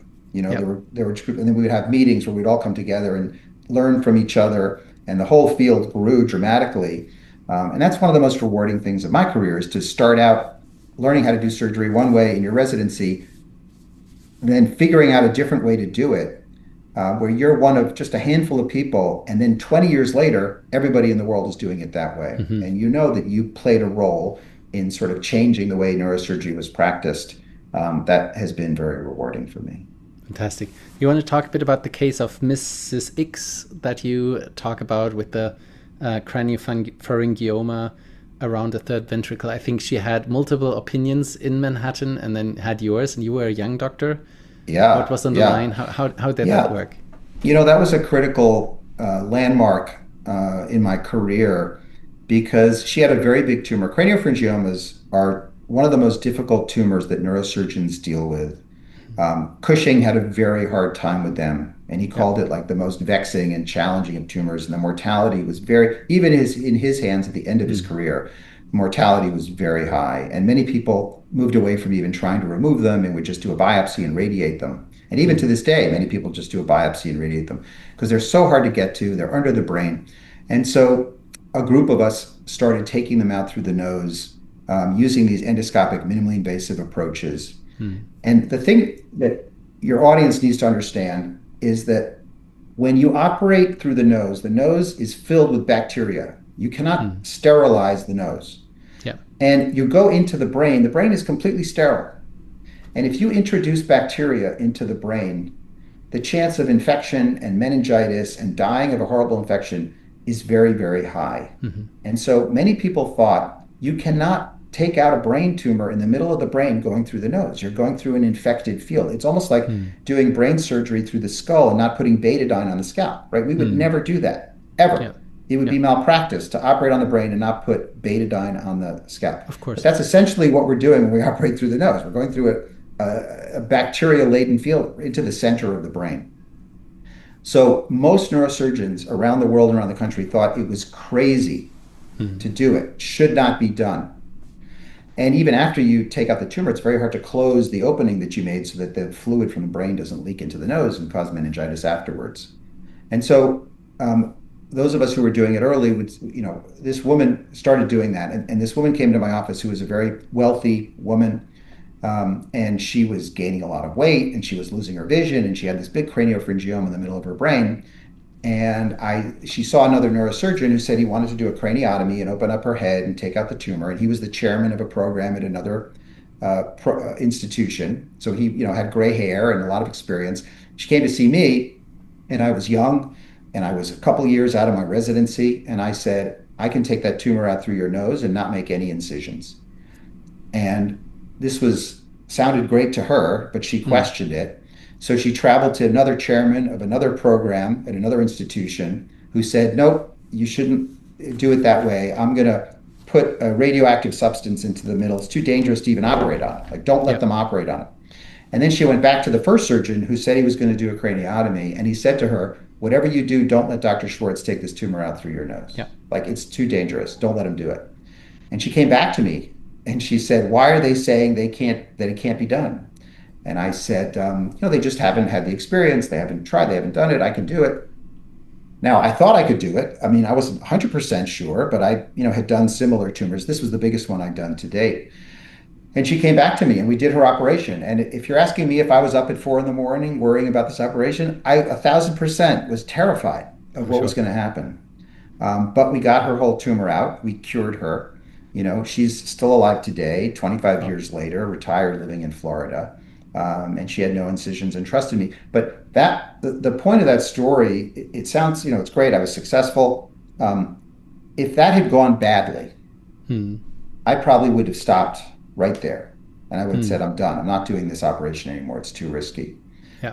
But it went well. And that led me to push on and to keep doing it. Now, obviously, you have to be able to push through adversity if you want to change a field. And maybe I would have kept going with smaller tumors. I don't know that I would have been totally done, but it would have slowed me down quite a bit. But it didn't. And now I take out 100% of craniopharyngiomas that way. And many neurosurgeons do that as well, who are trained to do these techniques. And so it was just a beautiful moment where I was able to, stick to my instincts and treat this woman with our new technique. That was a success story. You do also talk about failures, which I think is pretty important, and it's great that you do, right? Noble and courageous to do that in the book as well. And I think it's important for the readers, also listeners to this podcast. Your aneurysm chapter is called, I think in that won't be a failure. Maybe we can talk about, if you want to, about that later too. I just wanted to mention for the audience that the book is not just all about heroism, but there's really a lot of very honest stories in there, which I admire too. Your aneurysm chapter is called A Time Bomb in the Brain. What did clipping your first aneurysm teach you that maybe no simulation or textbook could have taught? Or can you talk a bit about that art as well? Aneurysms, what's interesting is that in this day and age, most aneurysms are not treated with a craniotomy and your hands surgically clipping them anymore. But when I trained, they all were. Yeah. And they were thought to be technically one of the most difficult operations to do because if the aneurysm ruptures during the surgery, it's extremely dangerous. An aneurysm is basically like a bubble that forms on the side of a blood vessel, and it gets thinner and thinner. And if it ruptures, like all the blood just pours in around your brain. And so if you have an aneurysmal rupture in the brain, half the patients will die, either on the way to the hospital or soon after their treatment. But if you survive, then this thing needs to be clipped and treated. And so we do a opening of the skull and we dissect through the brain and we find the aneurysm and we basically clip it off. And it has to be done technically perfectly. And it can be a very challenging operation. And during your residency, it's one of the last things that you get to do as a resident, where you get allowed to do this procedure that's very risky. And I talk about aneurysms. The other important thing about neurosurgery is that there are subspecialties, and not most neurosurgeons don't do everything. So there's some neurosurgeons who do mostly spine, there's some neurosurgeons who do mostly tumor, and there's some neurosurgeons who do mostly vascular surgery. And when I started out, you do a little bit of everything. And I talk about complications, and I talk about some aneurysm patients where the surgery was not done maybe as well as it could have been done if I had more experience. But I was on call that night. I was the surgeon who took the aneurysm. It was my responsibility to take care of that patient.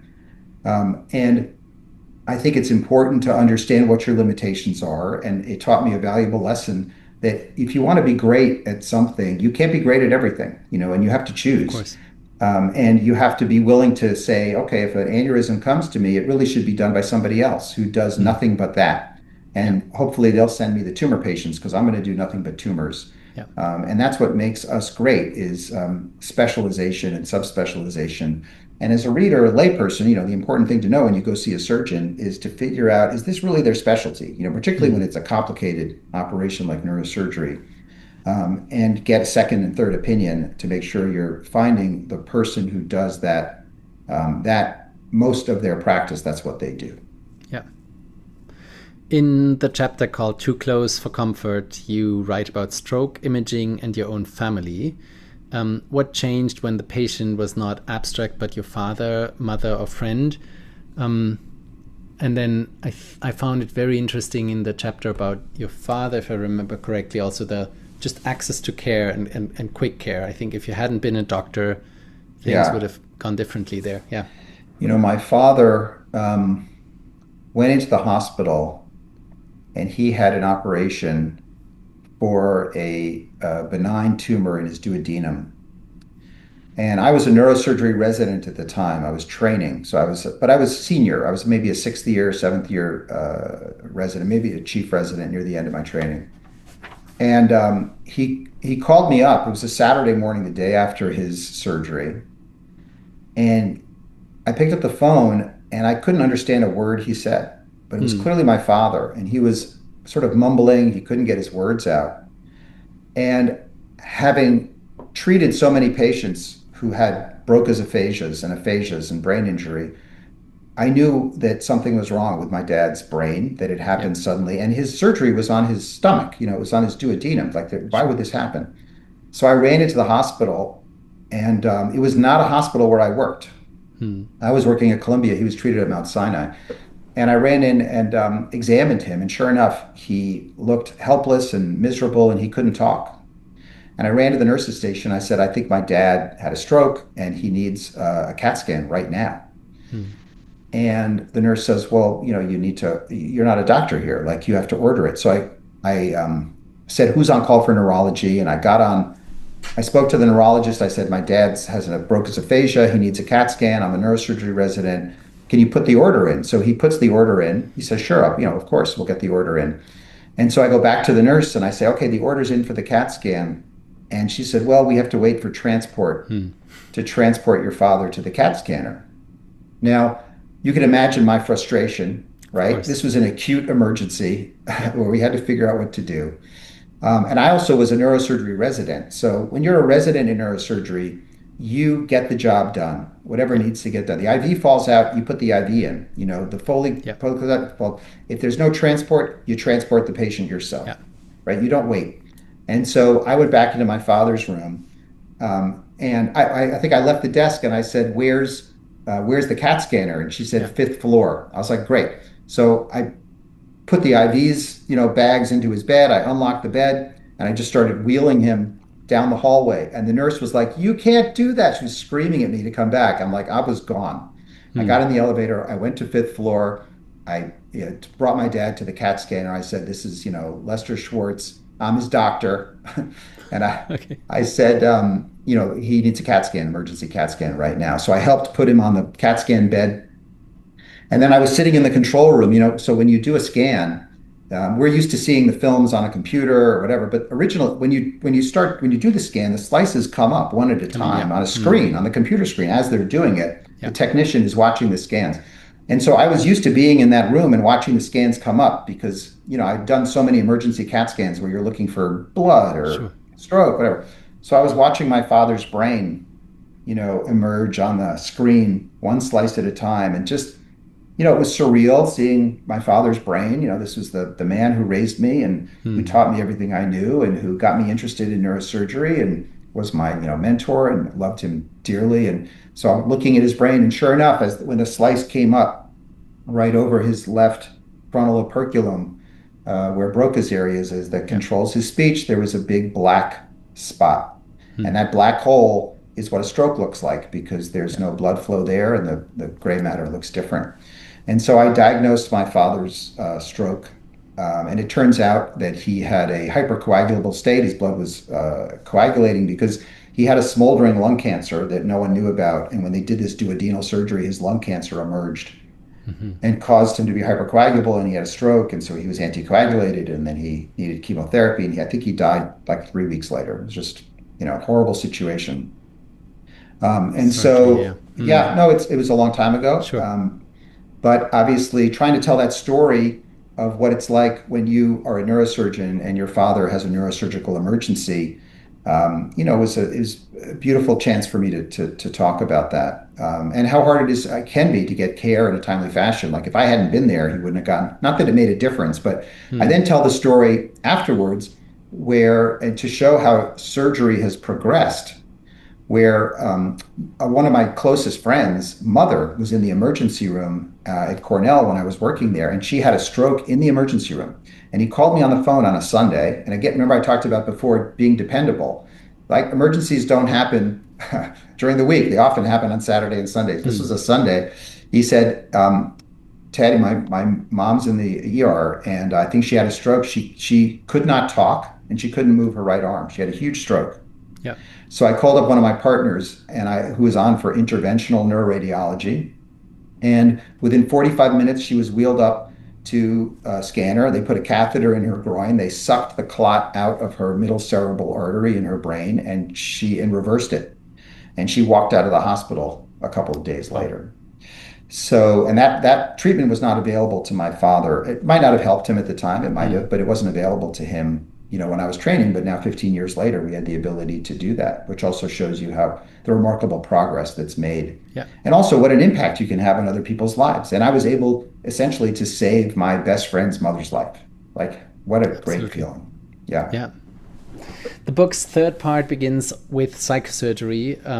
You again use, pretty like cases of celebrities such as Rosemary Kennedy. Then you talk about Moniz and Freeman, later debates about control, consent, maybe even racism and social abuse. So there's really a lot in this history. Probably we can't unpack most of it, but maybe what's your most salient points about these early times in psychosurgery? Yeah, so there are a couple of points that when I was doing the research that I learned about that I thought were fascinating. The first one is that, when Moniz started doing frontal lobotomies, I was curious, like, what led him to do it? So Moniz was at a conference where Furster, who is a very famous neurophysiologist, presented two monkeys, primates, where he had done the equivalent of frontal lobotomies on them, just two. And they were trained to do a task where they would get frustrated, where one of them got very frustrated doing the task because she wasn't good at it. And so that animal, I think it was Lucy, was doing the task, and after the frontal lobotomy, she was no longer frustrated by the task. But if you read the paper, and I reread the papers, the original papers, she became much less adept at doing the task. She actually wasn't very good at it. She was just less frustrated by it. So Moniz used this like N of one, experiment to say, oh, if it worked on one monkey, and helped in this one way, let's try it on humans. And he then did it on 100 humans.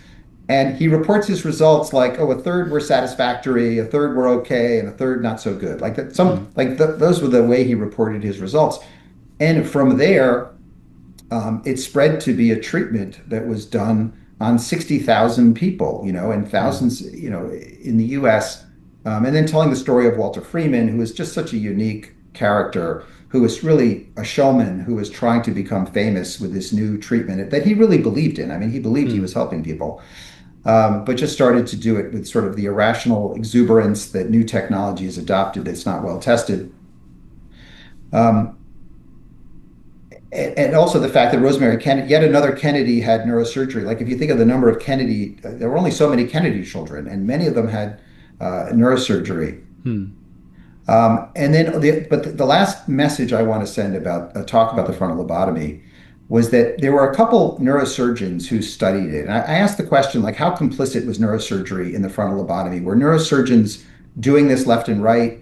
And the answer was that many of them were very skeptical about the frontal lobotomy, and would try it for a little while, didn't like the results. And there were a few who really did it, who were well-respected neurosurgeons, and they studied it. And they actually did randomized studies where they would have psychiatrists evaluate the patients beforehand and try to blind them as to who had the frontal lobotomy and who didn't, and have them examine them afterwards. And what's remarkable is that some 70 or 80% of patients actually got better. That it really did work in a certain fraction of patients, and more than 50% improved after the frontal lobotomy. But a lot of them were hurt, and a lot of them had dramatic personality changes, and it was too soon to release this treatment, into the public, and it wasn't refined enough, and they really didn't know what the target was.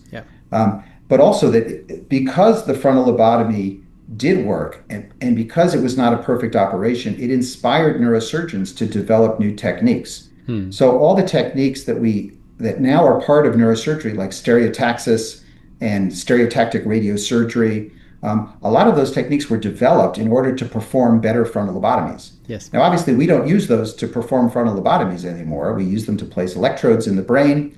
The whole concept of focused ultrasound, all of these things that developed from the sort of how to improve the frontal lobotomy are the foundations of modern functional neurosurgery that wouldn't necessarily have occurred if that operation hadn't started. It was also kind of a bench to bedside model, even though it was not done very well. I mean, it was based on experimental evidence where they did an experiment, they found a result, and they moved it, to bedside.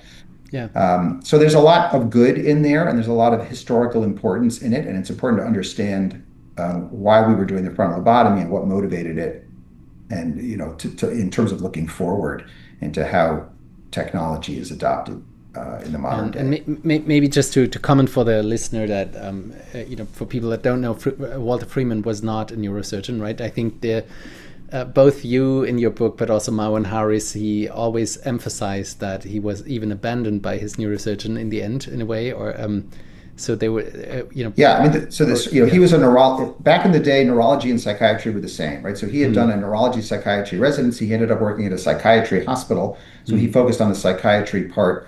Initially, he had a neurosurgeon who helped him, James Watts. And so he would talk James Watts through the operations, and Watts would do the operations. And then he was so frustrated that he relied on a neurosurgeon, and he was such a megalomaniac that he wanted to do it on his own. So he read a report of an Italian psychiatrist named Amaro Fiamberti, who figured out that you could get to the frontal lobe through the roof of the orbit, and that if you lifted up the eyelid and took a firm instrument like an ice pick and jammed it through the roof of the orbit, you could sweep it back and forth and do a frontal lobotomy. So Freeman started doing it that way. And then he realized that he didn't need an OR or an anesthesiologist because he could give the patients ECT, knock them out, and then just hammer it in. And he would do it like without gloves. It was a totally unsterile procedure.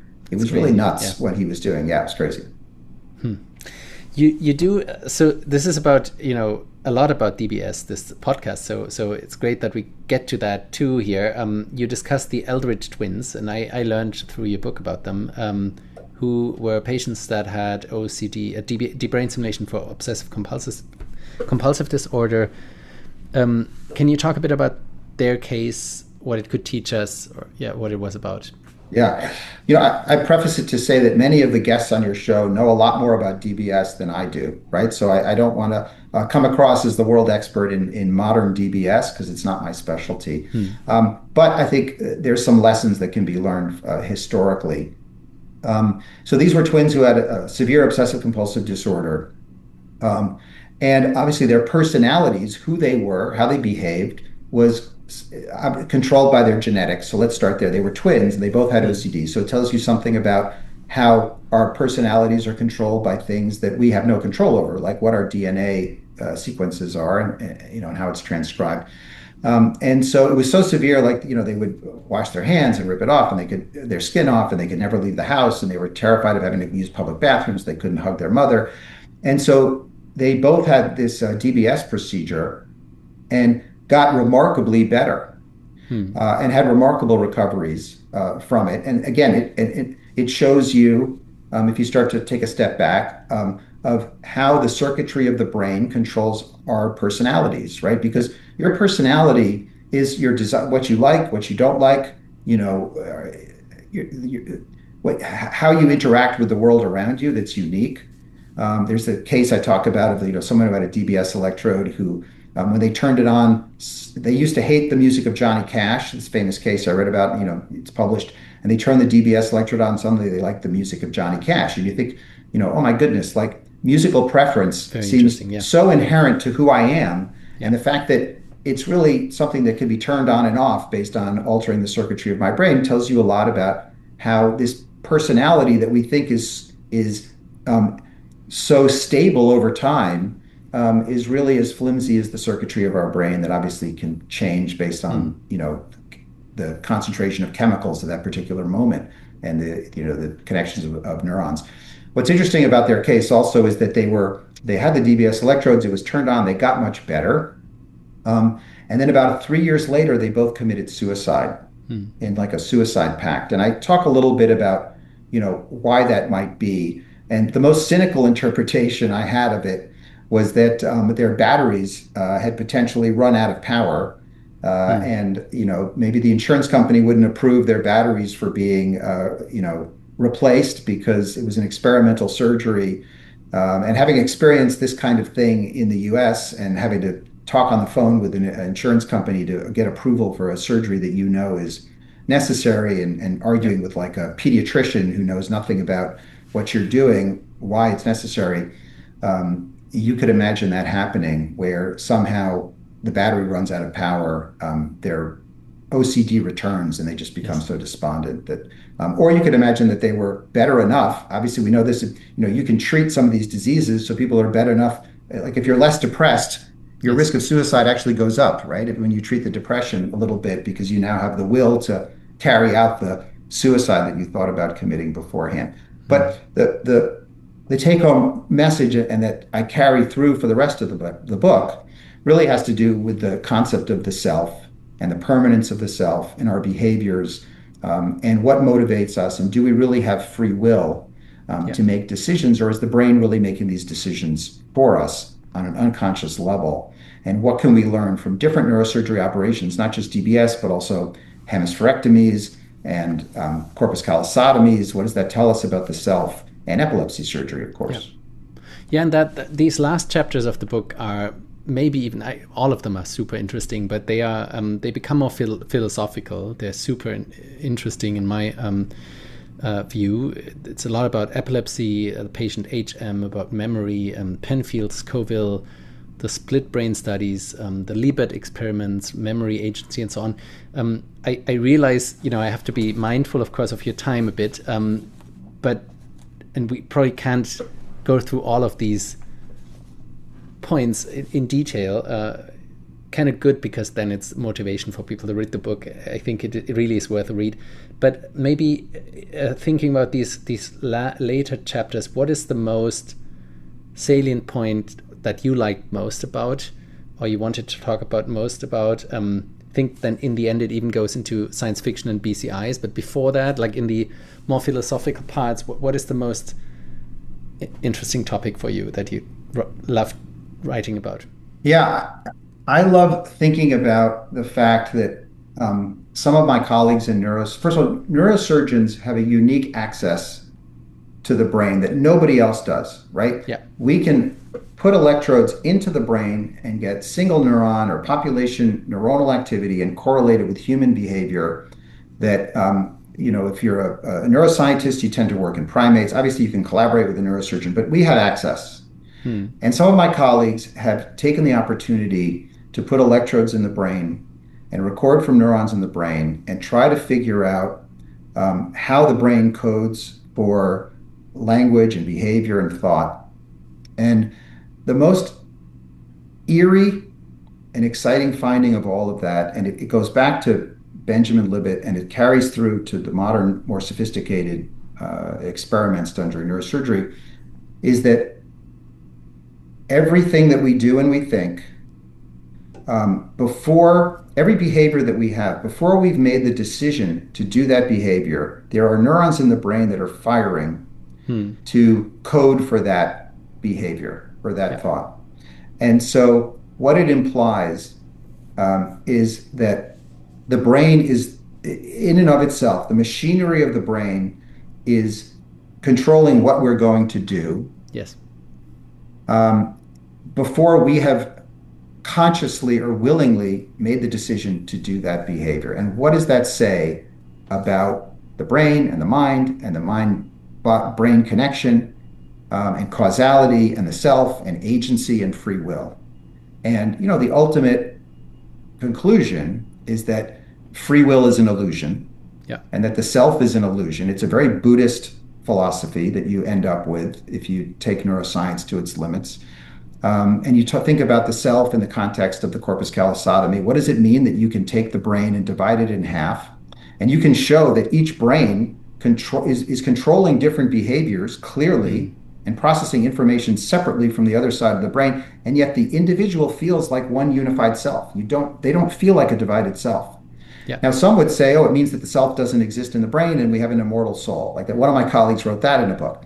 I take the opposite conclusion, which it means that the self doesn't exist. It's an illusion. It's a hallucination, Yeah. just like free will is a hallucination. A hallucination. We behave in a certain way because the brain makes the decision to behave in that way because it's taking in information, it's weighing all the possible futures of what we can do. That's what it does. It's a prediction algorithm. It's deciding what the best advantageous behavior is. We do that, and then we make up a story after the fact as to why we did it. We confabulate. And it's been shown that, if you force the brain, for example, if you put an electrode in the brain that makes your head turn to the left, and they've done these experiments, and then you ask the patient, why did you look to the left? Make it up. They'll make it up. They'll say, oh, I thought I saw something moving in the corner, just like when, Gazzaniga and the split brain experiments would put some ideas into the right side of the brain that the left side has no access to that are scary, a scary image.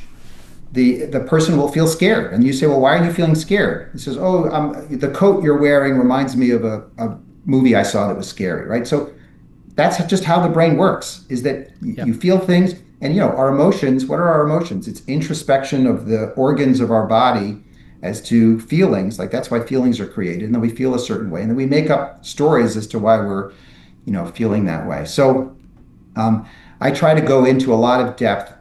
And I try to say, because it's a book about neurosurgery, I say, what have neurosurgical experiments taught us about how the brain works, right? I'm not using a functional MRI, and obviously we've learned a lot from fMRI. I'm not using other neuroscience experiments in animals that have taught us a lot about how the brain works. I'm just saying, what is the unique access that neurosurgery provides, taught us? And I was lucky enough during my career to interact with a guy named George Ojiman, and I talk about him and how, and he made it his career to do the majority of his epilepsy surgeries with patients awake and map out their language. So I got to see what it's like to put an electrode in the brain and record those electrodes. And I did research with him analyzing, single unit activity during language tasks. And that's why I've been so interested in this topic for so long. Yeah, no, it was super interesting to read. And I think just for the listeners to, some of the things you just said may stroke some people backwards, but I think you could, there's 2 points. First of all, maybe free will is an illusion. Completely agree with what you said, but you could also say, we typically do what we want to do, but we maybe we don't change what we want to do, right? So philosophically, the brain still does, based as a function of the experience and of the memory and everything, it still does what is logical and what is desirable for the agent to do. But we rarely have a reason to change what we want, right? So essentially we do what we want, but there's no changing the wanting. And so I feel it's less pessimistic set that way. Yes, I agree. I don't think it's pessimistic at all. Yeah, exactly. Because as you said, we are our brains, right? So our brain's desires are what we want to do. It's just that we think that there's this extra being floating around that can control and make those decisions. It's just not the way it exists. It wouldn't make too much sense either if you think about it, right? That there's an additional thing because it's already us. Yeah, that's correct. Yeah. And I guess with the free will, with the consciousness being an illusion, I also very much agree with that. And I still think maybe the word illusion might be a bit negative. Maybe it's more, I sometimes think of it as a nice workspace the brain can create as an additional thinking space, right? And I think for very slow decisions, it does play a role, right? It's probably not, where we can just weigh around things in our head and think. But for quicker decisions, it's often not at all. It's more a post hoc reasoning machinery.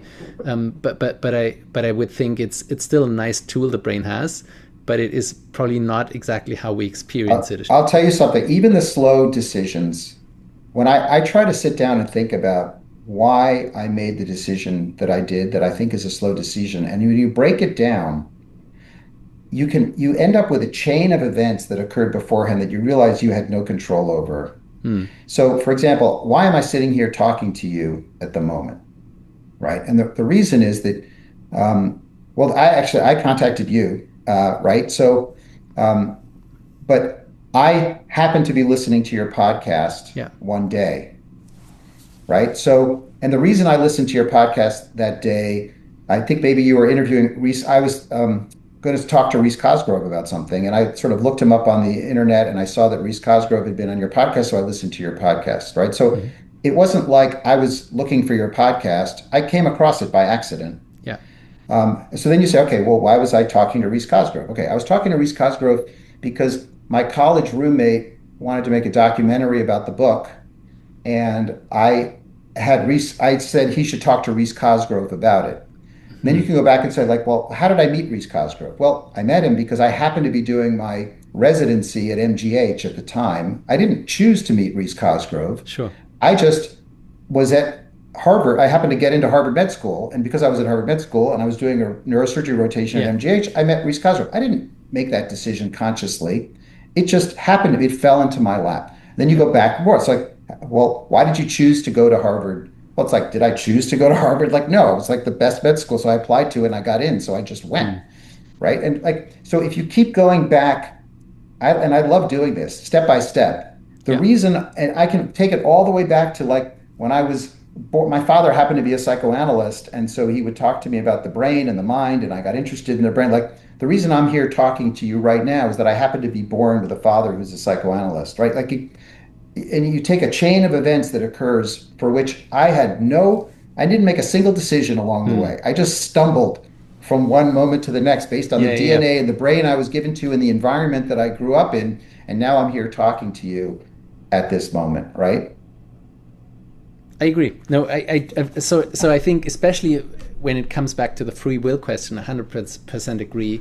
I guess the consciousness piece. I thought, it's not just about decision making. Sometimes really just about integrating information. And again, you're probably right. You would always kind of integrate it in the same way, given the things right? But it's still a feature that the brain has to even do that. If things become more complex. So it's not all reflexes in a way, right? But I think we do agree 100%. It's just I was trying to rephrase a few things a bit less pessimistically in a way. Yeah, That was all the I hear you. Last chapter is about BCIs and science fiction and the future. Again, we're running out of time, but just very briefly on the Terminal Man and what can science fiction teach us about neurosurgery? Do you want to have a few words about that? Yeah, this was a fun chapter to write, and I love BCIs, and I think it's just an incredible field. But one of the things that I wanted to convey is that most people come across BCIs because they read about Elon Musk and Neuralink, and they think, oh my God, Elon Musk is inventing this device so that human beings can interact with computers. And in reality, the first BCI was, invented in the 1960s. And I tell the story, and it's an interesting story. Tracy Putnam, sort of who was Tracy Putnam and why was he the first neurosurgeon? The first BCI was actually a visual cortex BCI where 4 wires were put into the Super brain of interesting. yeah, and he built a photoreceptor that looked like a flashlight. And the person could basically move the flashlight around in their hand and phosphines would light up in the brain. And so BCIs have gone back to the 1960s. And then the ability to take information out of the brain and manipulate a computer or control a robotic arm, that's something that we've known how to do for many years, for decades. And this has been done. And then even taking language out of the brain, right? And the ability and handwriting out of the brain so that you could just think about what you're going to say has been going on in academic medical centers by neurosurgeons, collaborating with neuroscientists, obviously, and electrical engineers, mechanical engineers, to build these devices. So I liked telling that whole story and also how important neurosurgery is in the future of BCIs and the present of BCIs. And then also the whole concept, the other thing is the difference between, there's a couple distinctions I draw. One is the difference between taking information out of the brain and putting information into the brain. Just a simple dichotomy. Because when people think about BCIs, they equate the two. And they're completely different. It is vastly easier to get information out of the brain than it is to put information into the brain. We have no clue how to really put information into the brain. And the best way that we can do it is with a visual. And that's why visual prosthesis are the only prostheses that are really people are developing. And even for those, all you get are little flashes of light. And so we talk about what is a phosphene and what can we actually see with phosphines. And there's a whole history of that being done, and that's Elon's next task. He's building a visual prosthetic, which was done, again, back in the 1970s, by this guy, William Dobell, who was crazy. And I tell his story is also a crazy That's story very about who he interesting. was. Yeah, it's nuts. Yeah. Hmm. And so that distinction is important to draw. And then the next distinction that will, to some extent, determine the future of BCI is, should we be putting electrodes into the brain and recording single units, or should we be putting electrodes on the surface of the brain and recording population activity? And that is a completely different way of developing a BCI. And there are BCIs out there that are taking each of these different approaches. We don't know the answer, which will be better. Both are incredibly powerful, and both can probably do a lot. And there may be that for certain tasks, putting electrodes in the brain and getting single units is better, and for other tasks, putting it on the surface of the brain. It's obviously less invasive and safer to put them on the surface of the brain. And you can sort of scale it better to reach more areas. But that distinction is very important, and I talk about that distinction. It's important to understand that. Can you say one thing about the writing process, how you decided to write the book, and maybe how long it took and how that worked? Just briefly. Yeah, it's sort of a classic. It says something about the neurosurgery personality. I'm going to first tell the story of what was the critical weight that broke the scale that made me decide to write the book. I was interviewing to be, the editorship arose at one of our top journals. And I was in the running to interview for that position. And I didn't get it. Guy who got it, very talented, all good. But I called up a friend of mine who was on the review committee that was reviewing all the candidates. And I said, what was the negative point? What was the weakness in my application? Just so I could learn, like, what could I do better? He said, people thought you were great, blah, blah, blah, terrific. But they thought you were too busy because you're so busy surgically that you wouldn't have enough time to be the editor of the journal. And I thought to myself, people don't think I have enough time. And I said, I'm going to show them. I'm going to write a book with all my free time, right? So that was my motivation to prove to people who underestimated me that I could rise to the occasion. But I'd also been thinking about that, and I came down to the table, a breakfast table. My wife and my son were sitting there, and my first idea, I came and I said, you know what? I'm going to write a book for lay people. I've been thinking about, how do you write a book for lay people about neurosurgery? I'm going to take the stories of famous people, celebrities, politicians, sports figures, like people read in People magazine, these sort of celebrity magazines, that they had brain surgery. I'm going to tell the story from a neurosurgery perspective. And my wife and my son looked at me and they said, that's a horrible idea. Okay. So I ignored them, which, and so I basically started writing in January of 2021, and I finished the book in, I think, November of 2021. So it took me about 11 months. Okay. And the original manuscript, I was obsessive. This is the neurosurgery personality. All of my free time, I was writing. Between operations, I was thinking as I drove to work. I was listening to podcasts and reading books of subjects that I was interested in learning more about. I would take notes constantly and write on the weekends for a couple hours, wake up early and write. And the first manuscript was 700 pages long. Wow. And so I sent it to some writers that I knew who said, yes, it's, there's something there, but, it needs to be edited. You need some help. And I sent the manuscript out to, because then I had no idea how to write a book. Like, how do you get a book published? It turns out you have to get an agent, and the agent sells it to a publisher. Yep. And so I had to go through that whole process and learn about it. And I don't want to go into all the details, but I basically, and it was obviously edited down and made shorter. It's a fairly long book, but it was, it's 2/3 of the size of what I actually wrote is what I kept. And it was a great process just to learn about how do you write a book, and how do you publish a book, how do you edit a book, what that whole process is like. Fantastic. Maybe very last question. Any advice for young people entering the field of neurosurgery? Yeah, I would say it's an incredible field. It changes dramatically over time, which makes it so exciting. And new technology is constantly being brought into neurosurgery that changes. And so if you go in, just be flexible in what you think you want to do and how you want to do it, and be very quick to adopt and try new technology, because that's how the field moves forward. And always keep an open mind and keep reading the journals and keep going to conferences.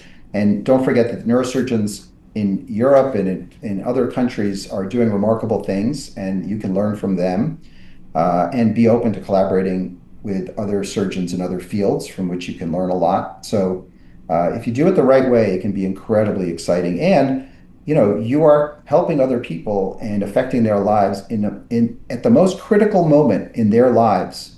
You will make the biggest difference to them, and they will never forget you. And that's a beautiful thing. It's just sort of the human interaction feedback that you get is remarkable, at the same time that it's just a challenging career that will constantly, if you do it the right way and you're evolving, will challenge you forever. So thank you so much, Ted, for taking so much time out of your busy day. We just learned you're not that busy, but I'm sure you are very busy. So thanks again. This was really fantastic. Thanks for having me, Andreas. I really appreciate it.